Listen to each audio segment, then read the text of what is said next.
You are watching SADPIE Enterprises. Hello, everybody. I'm your host, Taehoon King, I'm John Mason. Kevin Delgado. Ray Chang. and welcome back to Our Way of Life by Sad Pie Enterprises. Last episode, me, Ray, John, and Kevin dived deeper into the different impacts of the social and systemic racism and its effects on how it had the Asian American communities oppressed in our history and in modern times. For this episode, we will be educating you, the readers, about the culture, traditions, practices, and customs of the Asian community. This time for the Chinese, to better educate you on our community as a whole and provide you, our audience, with an educational outlet on Asian culture for the purposes of better educating our listeners on the Asian community and, as a result, lessen racial tensions directed towards Asians. Please, ladies and gentlemen, sit back, grab a snack, and enjoy our second episode as we, this time, take a deeper look into the Asian customs and culture to clear away the misconceptions that surrounded this community and lead to the most prominent racial stereotypes directed against this particular culture. This culture being that of the Chinese. So, talking about the Chinese community in America and back in the mainland, and to combat some of the certain alleged stereotypes that of which were directed against the Chinese community and ethnic group in general, wherever they are. What were the different cultural holidays observed in this culture and custom? And about their most famous holidays, what would they usually do during Lunar New Year? Are there any other cultural holidays other than Lunar New Year that the Chinese celebrate? Mr. John Mason, would you like to have a say in this? Okay, so personally, I know there are many famous and popular Chinese cultures. They include, well, we mentioned the New Year, also celebrated as the Spring Festival. There's also the Moon Festival, and then the Qingming Festival and the Zhonghe Festival. Uh, And During these festivals, what would the participants of these different festivals and these people do?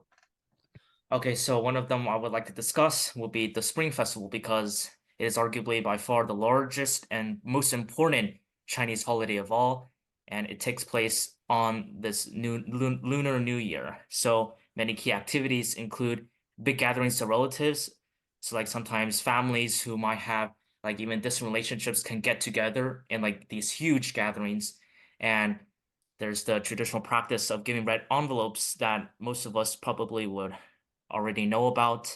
And then all these relatives, they will have a huge reunion dinner. And then there's also a lot of other public performances like the dragon dance and lighting fireworks, firecrackers, and also one important part is eating a special food. So interesting. Ray Cheng, I know that you are a part of the Chinese American community and culture.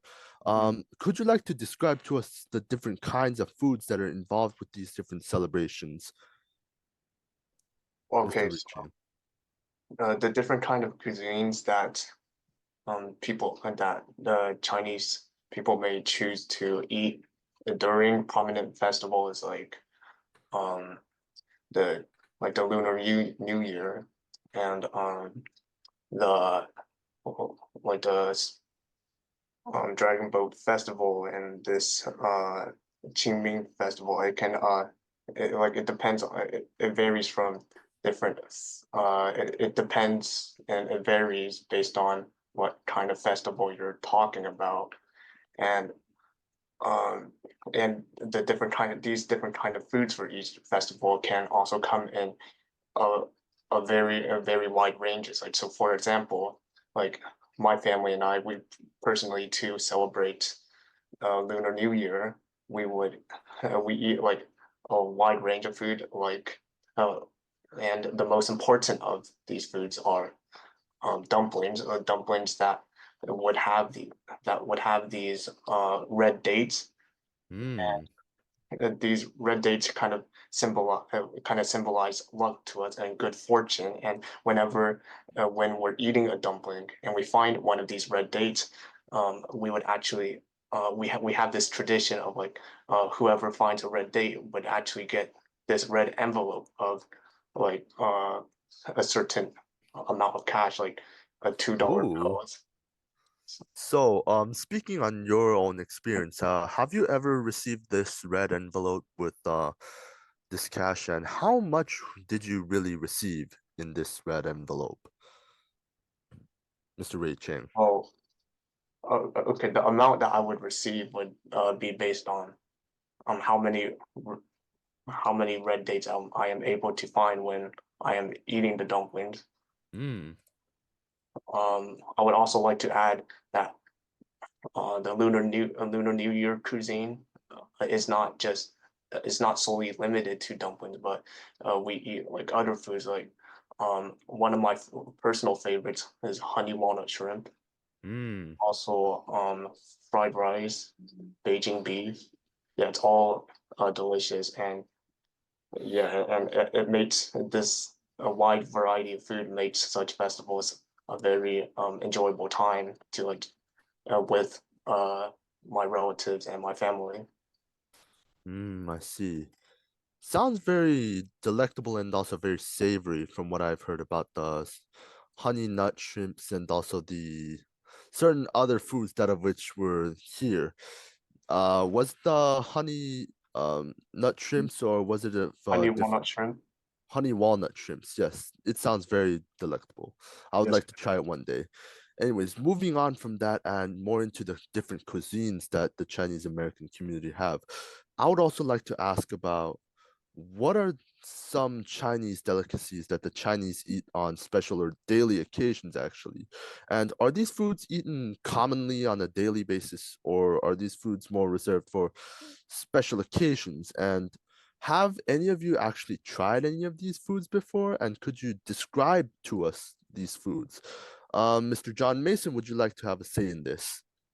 Okay, so just like how Ray mentioned, special foods eaten during the Lunar New Year, such as dumplings, that is a good example of a food that would traditionally be exclusively eaten during that holiday, as my parents have told me, or when they were little, they'll celebrate these holidays, and then they will be very excited to get to eat like these special delicious foods like dumplings and also chow mein.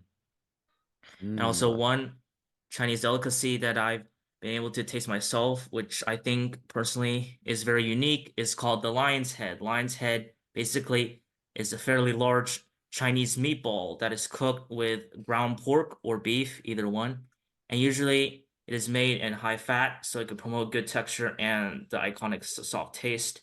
And also there are multiple versions. Like if you cook it with soy sauce, it takes on the form of red cooking. And uh, what my parents have told me makes it very special is that the lion's head gets its name because of how it is typically served with cabbage. And this cabbage can be partially placed over the meatball to represent kind of like the mane of a lion's head that you'll see. I see. So, could you describe to us the certain and also very distinct taste of the lion's head? Have you tried it before? Yes, I've tried it before. So, um, I haven't really gotten the chance to eat a lot of lion's head, but the times that I've been able to try it, it basically provides a very clear distinction with the meatballs I'm usually accustomed to, which are the American type. And So it's very similar to the American meatball, actually. I mean, in some ways it is similar, but also very different. In the ways that it is different, it is not really that hard. So like American meatballs, sometimes when you chew through them, they might be a little harder in the case of lion's head, because as I mentioned, they were kind of high in fat. It promotes a more softer taste. And then you can Ah, also more clearly taste like a Chinese pork flavor instead of like the American meatball I flavor. see. So it's this kind of porky and also very savory taste that just melts in your mouth whenever you take a bite out of it. Am I correct? Yes, similar to It that. sounds very great. It sounds So very like great. the texture it varies considerably from like American Italian meatballs such. I see. So, moving on from our talk with John Mason as our podcast member, Ray Ching, would you also have input to this question about the different kinds of foods that you've eaten on special or common occasions associated with the Chinese culture? Well, okay, so a lot of the foods that I eat, like on a common common basis, they largely revolve around starch. So that Ah, that can include like not only dumplings, like as I mentioned, um like dumplings would be something that we more commonly eat, but it's also a food that we eat as like during the times of festivals, because like dumplings to our family is like a the biggest. is a very important kind of food. So and different kinds of foods are also one special kind is like noodles. What we specifically refer to them as are longevity noodles. Basically, the noodles have like this. They are we have these like very long noodles. Like my family would make these very long noodles, and we would actually eat these noodles on um special occasions, but we would also eat it quite commonly as well, because it is also that symbol of good fortune and like having a long life that um like that we also kind of celebrate during festivals, during times of festivals. Ah, I see. Very interesting about the different kinds of foods and also the different kinds of delicacies that this culture has provided to their own people and also us in particular. Anyways, reflecting back on the cultural holidays and the cultural delicacies that which the Chinese have given to us and possess. Could we talk about the different stories and the history surrounding these culture and foods? I mean, like, how were they created or just manifested in the first place? And one particular food that has really caught on my attention was the Peking duck. And I want to talk about the Peking duck and also why is it called the Peking duck? And also, like, does it, um, what is the Peking duck actually? Because I have never tried it myself, and I would like to know more about this Peking duck. Mr. John Mason, would you like to have a talk in this situation? Okay, so the Peking duck is a very popular Chinese food item because of its long classical history, where it is said to have originated from the 13th century. So it especially became popular as it made its way to the capital of China at the time long ago during the 1400s, which was Nanjing during the Ming Dynasty. And it was during this time that certain cooks in Beijing they began to breed a certain um duck where they will use that where they will use the specific duck's meat in order to make this cuisine item, and hence that's why, because of its heavy origins and its rise having taken place in Beijing, that's why it attained the name as the Peking duck. And the cooking techniques for the Peking duck underwent huge development during the Qing dynasty because the Qing emperors happened to have enjoyed the dish very much. Hence, development was very rapid at the time, and it was even said that one of the emperors, known as the Qianlong Emperor, was said to have eaten 8 ducks within a 2-week period. And so, taking this all together, the Peking duck really stands out as having been preserved for such a long time as a famous food item because it was able to survive many chaotic periods, such as Japanese invasion during World War II, the Civil War in China, and also very especially the Cultural Revolution, because it was that during that period where many traditional cultural aspects were disintegrated and torn apart because of by the communist regime. Very interesting, and also, um, what really caught on my attention about what you said about the Peking duck was like the Qianlong Emperor having eaten 8 ducks within a 2-week long period, and is this just a story or is this an actually It is more like rumor has it, and it just ah kind of emphasizes, the emperors, the luxurious settings, and like basically the lifestyles of these emperors, like how they were able to like eat such precious food, especially like considering the quantity as well. interesting. So this is just a question for anyone to answer, but does anyone here know how exactly to make Peking duck in a very basic sense?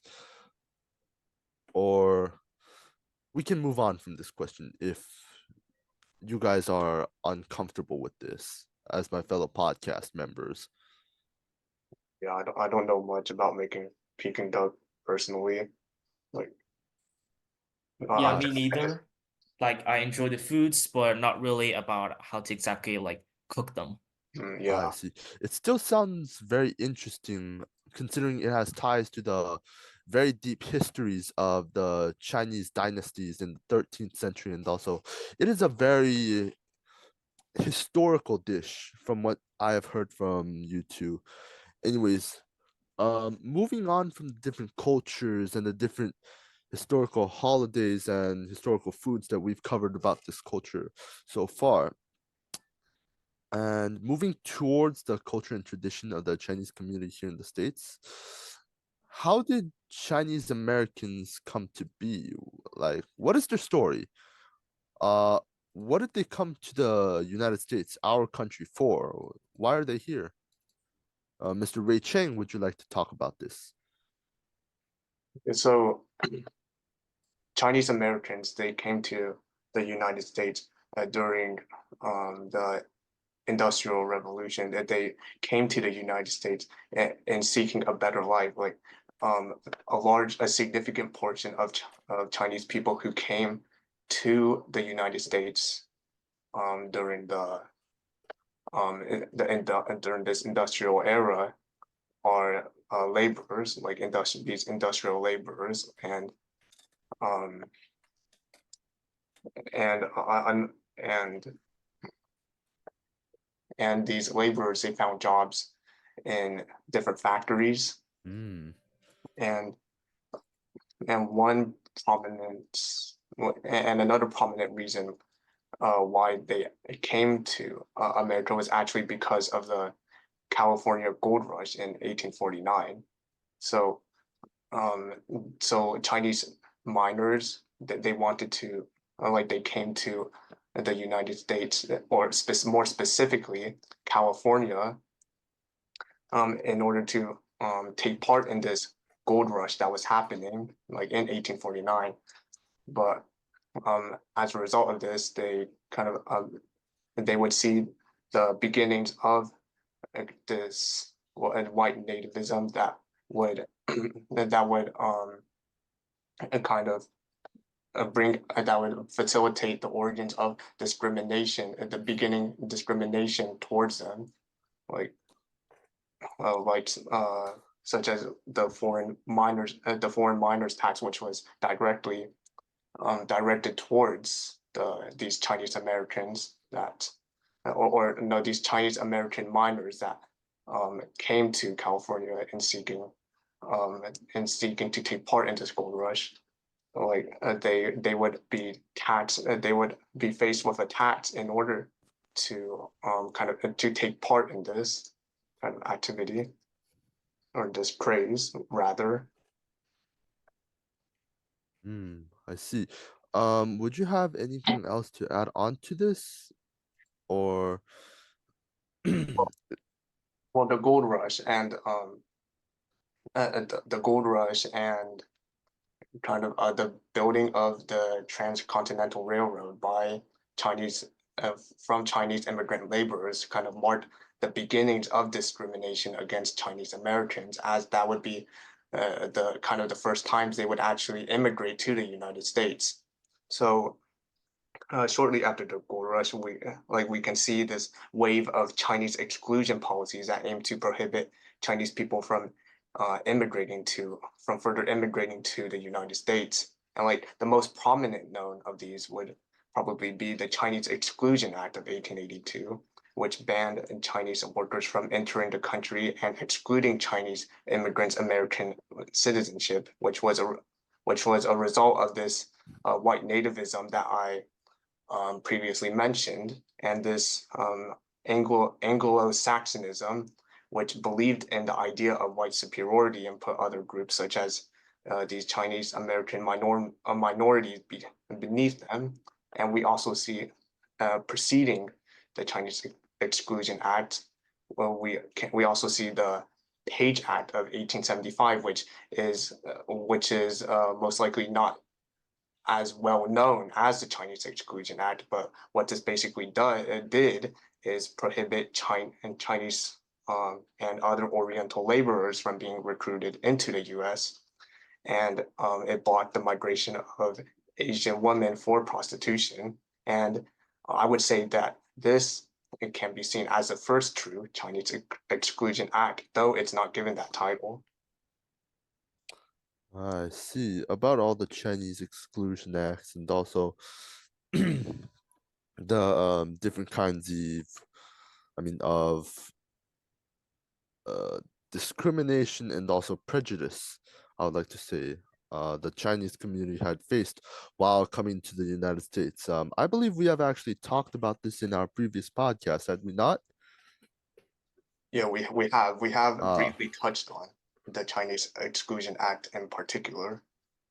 I mean, well, after the Chinese, for the mainland Chinese who could not come to the United States, we obviously know that they couldn't and did not come to the United States afterwards of the Chinese Exclusion Act.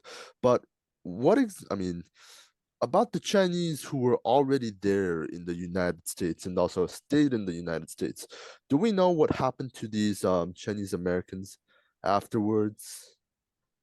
So these Chinese Americans, like as a result of immigrating to the United States, and as a result of this increasing white nativism, and thus racial aggression towards Chinese immigrants, we also see this wave of Chinese of like racial violence against Chinese Americans that was happening simultaneously during this wave of Chinese immigration exclusion that I was mentioning. So the probably the most well known of these of the instances of the different instances of racial violence against Chinese Americans would be the Los Angeles massacre, which happened in the Los Angeles Chinatown um, after a dispute between these two different rival groups of Chinese Americans in that Chinatown, which kind of caused problems for the neighboring white community, and also two other instances that may not be as well known are the Rock Springs Massacre and the Hell's Canyon Massacre. And what's interesting is that the whites responsible for the latter of these massacres I mentioned, the Hell's Canyon Massacre, they were not the white people who were responsible for these acts of racial violence against the targeted Chinese Americans were not found guilty for the killings of these Chinese Americans by an all-white jury, which kind of reflects this tense racial aggression towards Chinese Americans during this time period. I see. Anyways, I've already heard and also learned about the Los Angeles massacre from our last podcast. However, what really caught on my attention was the Rock Springs and Hell's Canyon massacre. And do you have any more information about these two massacres? I mean, where did these two massacres occur? Who was involved in these massacres? I mean, why were these massacres incited? I mean, would you have an answer to this, Mr. Ray Chang? Well, okay, so the Rock Spring Massacre, that was largely facilitated by kind of this jealousy or this anger that Chinese American no that white that the white people had for Chinese laborers who were taking their who were taking their jobs in factories, and they were becoming like increasingly prominent in different industries because of how they were more contempt as laborers, and they were willing to work for lower wages, which would cause them to become more prominent. And this kind of jealousy by white people who accused the the Chinese immigrant laborers of taking their jobs, kind of fueled them to attack Chinese laborers in this Wyoming territory, and this act of racial violence came to be known as the Rock Spring Massacre. And regarding the Hell's Canyon Massacre, so the story behind that um, is that there are these seven white horse thieves who ambushed a group of Chinese miners who had set up a camp along the Snake River in Oregon, and they have murdered all those Chinese American men who were there, and then they took their bodies and then dumped them into the river, which is pretty brutal. So yeah. That's very interesting. Regarding all of the different kinds of racial violence that the Chinese had also gone through, it's a very sad history that the Chinese had actually gone through whilst immigrating to the United States of America. Very dark and also very deep topics, and also very, um, I wouldn't say controversial, but very lamentable conversations about these things. To lighten up the mood a little bit and also give our audience a break actually from this very heavy topic, I also wanted to ask another question that I actually had in mind. Um, this question I have thought for a long time actually, because comparing between the Chinese community in mainland China as well as the Chinese community here in the United States, I've always wanted to ask, how does the Chinese American community compare to the Chinese community in their own country? What kind of differences really are there between the Chinese cuisine and the culture and the Chinese American cuisine and culture? Mr. John Mason, I believe that you have some research about this particular topic. Would you like to have a say in this? Yes, so I can also draw from abundant experience of my parents. So what my parents have noted as they immigrated to America during the early 2000s was that Chinese American food, in some ways, it is a little bit similar to mainland Chinese cuisine, but they particularly specify that some of the differences include that like many of the foods they didn't have this kind of natural taste that could be affiliated to the original Chinese food. And sometimes an important a significant part will be that Chinese American foods will be to their experience are more sweetened compared to the original Chinese food. And also I would like to note that um a common misconception that Americans might have on Chinese food is that orange chicken, even though it kind of tastes like Chinese, right, and it looks kind of like Chinese, it was never originally Chinese, but rather if it was basically invented in the very first Open Panda Express in 1978. And so this basically means it is not considered one of the traditional classic Chinese foods, and rather it's more of a product that we see in these recent years and throughout the history of Chinese Americans in the United States, where there was a prominent merging of Chinese culture into that of American culture, which helps to diversify American culture while also expanding the influence of Chinese culture globally across the world, not just in the United States as well. Ah, I see. Um, so coming back from where we left off from the last time, I also wanted to ask you another question. Um, when having famous actors from Chinese cultures in mind, who are some of the prominent and influential figures in the Chinese American community, and who are those that contributed significantly to our country and our society today, especially as like leaders in the cinema industry, like actors? What exactly did they do for the development of these societies and these industries?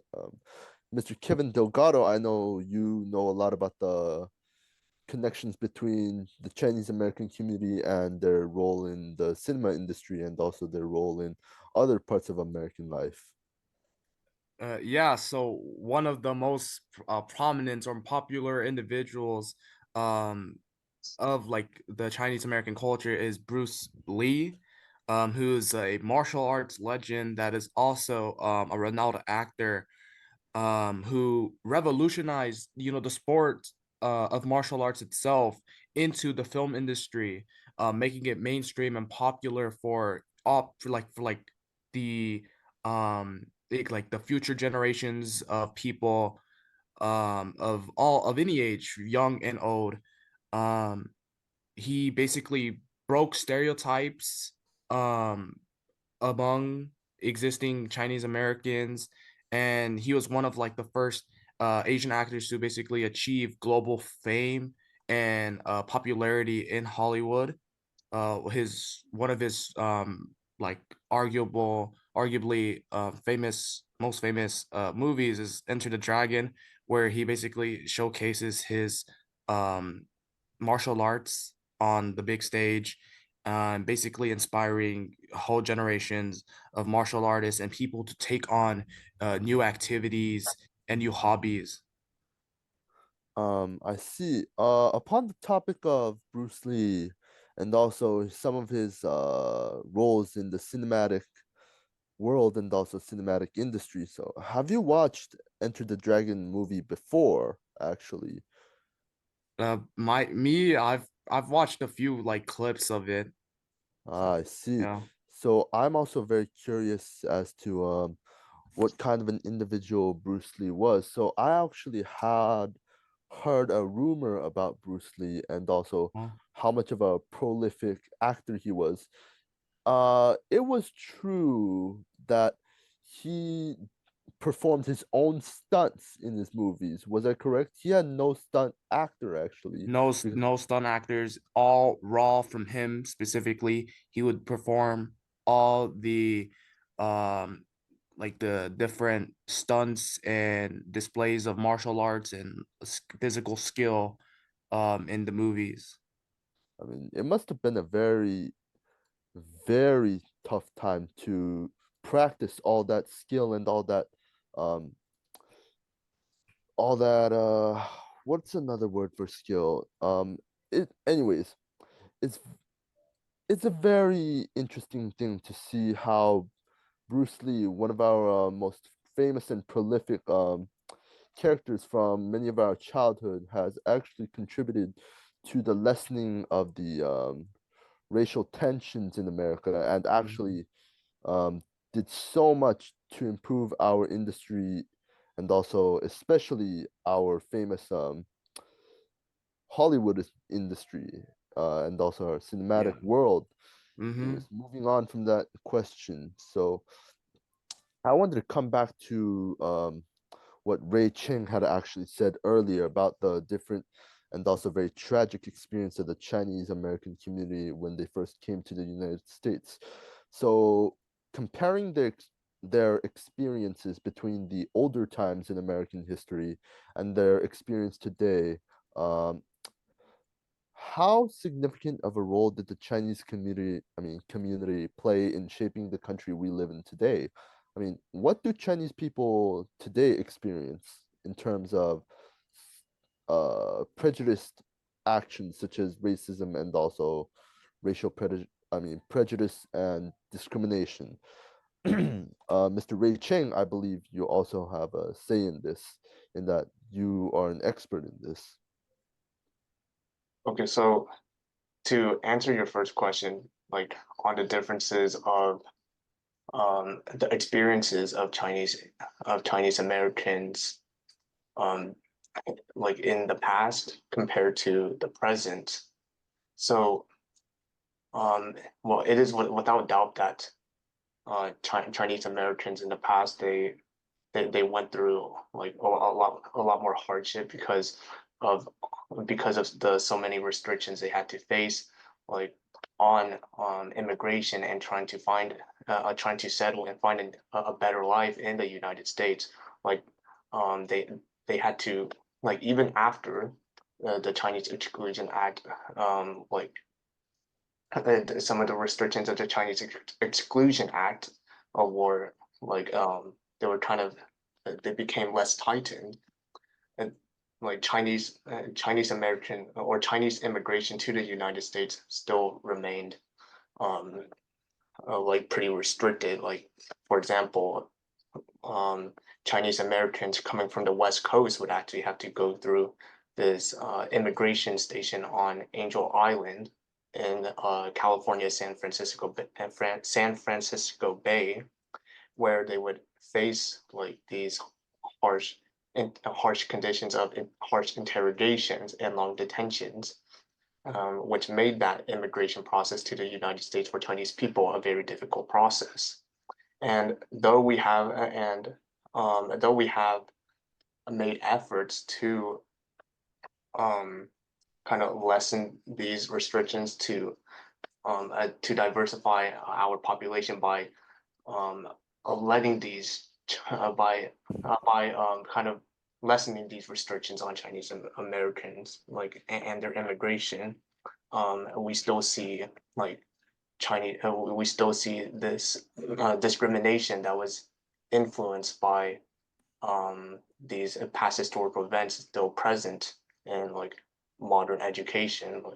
For example, there were I've read that there were these New York bias attacks against different Asian Americans, specifically Chinese Americans, and like today with COVID-19 and with the COVID-19 crisis, which further exacerbated the kind of racial aggression towards Asian American students, which would affect their safety and the opportunities they have in education. And so, touching on your second question, like the role that the Chinese community played in our country, like they played a pretty prominent role. Um, like for example, like if we trace back to the um, like to the first half of the 20th century, like we see that there was these Chinese American scientists who actually contributed to the development of atomic science, um, and they also and also Chinese immigrants also played a huge role in forming and kind of like allowing facilitating the success of the citrus industry in Riverside, and so they played this kind of like this significant role in kind of like shaping our like as shaping our studies and developing our knowledge and also like our different industries, which we still see today.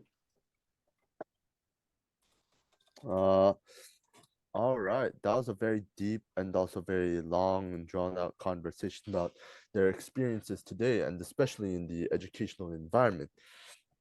I also wanted to ask, how would learning about this culture of Chinese Americans and providing this educational outlet on Asian culture through our way of life lessen racial tensions between Chinese Americans and non-Chinese communities, actually? Because I have been what is the what is the point of all of this? Why are we doing this? Um Anyone, if you would like to answer this question, you may go, but Ray Cheng, I would recommend or ask that you go first. Okay, so it is important that we kind of learn learn about the culture of Chinese Americans, and like kind of providing like kind of bringing like this kind of light of appreciation for Asian culture is because they serve to not only diversify our cultural knowledge, but the power behind diversifying our cultural knowledge actually it contributes to how we view different minority groups and even like our social emotional skills like empathy. So but so in the specific context of Chinese Americans, like the like we're learning about their culture, we're learning about their history, and not for the sole reason of kind of assimilation of knowledge, but also to appreciate what they have done for our nation and to appreciate um, their unique cultural views, which kind of allows us to develop this, to take this one-dimensional perspective that we would have from the different stereotypes and the different bias that we have against Chinese Americans, and then transform it into a stronger, a deeper understanding, a multi-dimensional perspective, one that is more empathetic, um, and that would allow us to eliminate this racial bias we have against Chinese Americans and appreciate for them for who they are and contribute to a more kind and peaceful community we have today. Yes, very interesting. And also, now that I see how we are contributing to the lessening of racial tensions between these two communities, I'm really more appreciative of what we are doing here today. I really wanted to ask this question to the rest of our podcast members here, but it really looks like this is all the time we have today, folks. So thank you so much for listening in. We truly do hope you have a wonderful day, evening, or night wherever you are. I'm your host, Taehoon King, I'm John Mason. I'm Kevin Delgado. I'm Rich Chang. and you are listening to Our Ways of Life. Thank you.